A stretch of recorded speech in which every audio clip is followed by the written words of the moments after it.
नमस्कार बालमित्रांनो, आज आपण समानार्थी शब्द शिकणार आहोत। मी तुम्हाला समानार्थी शब्द विचारते, तुम्ही त्याचं उत्तर द्यायचंय। सुरुवात करू मग आपण आता।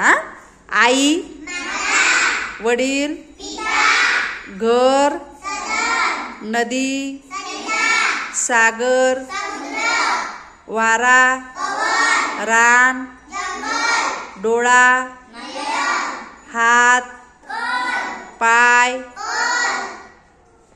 कान, चंद्र, सूर्य, रवी, भास्कर।